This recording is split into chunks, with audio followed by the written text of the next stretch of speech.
Hey guys, I'm Derwin King, otherwise known as Joan. That's Jone, period. The period should always be included because I'm extra.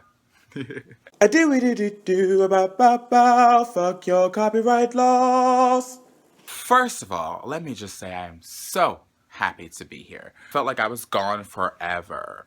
I felt like Kim Fields when she leaves her kids to go get the mail. Naomi Campbell's Edges, just like I was gone forever. So I'm here today for a super fun reason, and I have wine. A bitch turned 21 before 2015 ended, so even though it was a terrible year for me, it ended super well. So I decided in honor of that, I was going to record this video while drinking wine.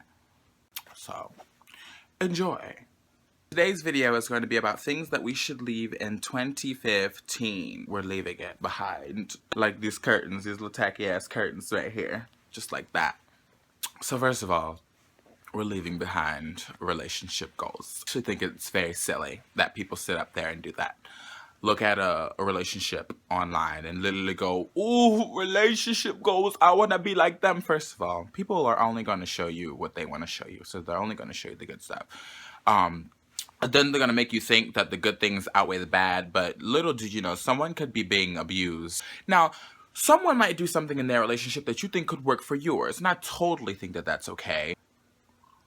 I dripped a little bit. You don't need to sit up here and idolize someone else's relationship. It's silly. It's actually ridiculous. Like, no. We shouldn't have ever started doing that. Number two, this generation, blah, blah, blah, blah, blah. What the hell do we look like telling people that our generation sucks? What do we what do we call it? Millennials. What do we look like telling people that millennials suck? I happen to think that millennials are awesome. We're very liberated, you know. I think that we're accepting of a lot of different things that generations before us weren't. We don't take no shit. Like, hey, you're not about to sit up here and talk to me any type of way. I think that's a very admirable trait to have.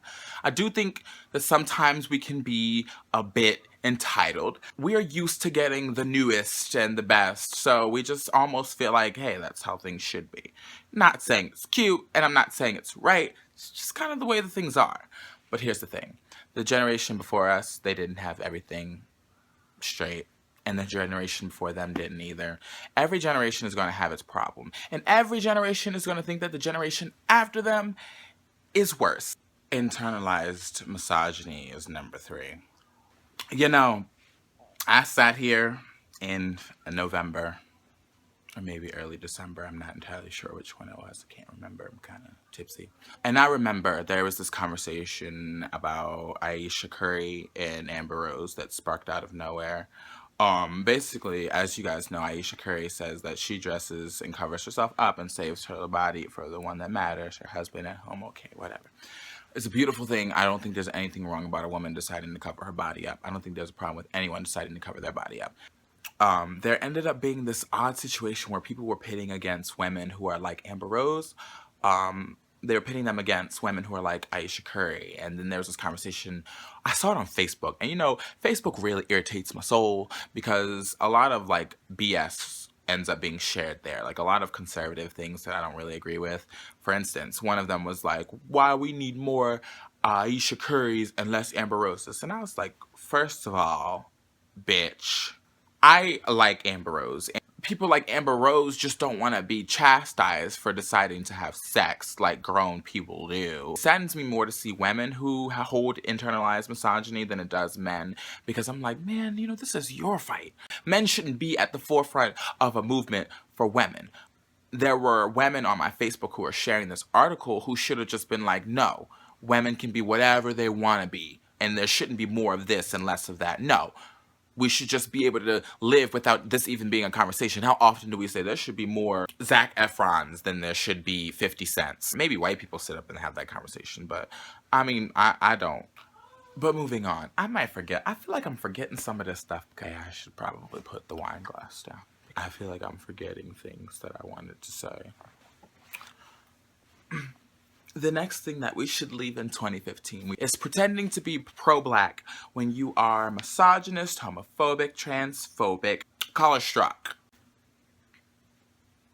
We're not having that. You can't say that Black Lives Matter if you don't think that all Black Lives matter. Let's get that straight.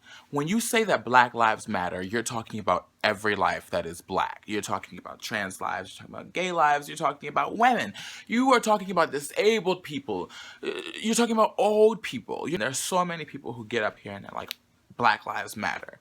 But when you say something about like, trans women or trans men, it's like, I don't believe in that. Not Black. You're more concerned about that, and that's sidetracking the Black agenda. And I'm sitting here like, how are you gonna say that Black Lives Matter, but then there are Black people that you're shunning away from the movement? I'm telling you right now, you are not considered a legitimately pro-Black person if you are not accepting of all Black people. This should never have been a thing. This next one. We need to stop counting other people's bodies. You probably shouldn't be concerned with how many people someone else has had sex with.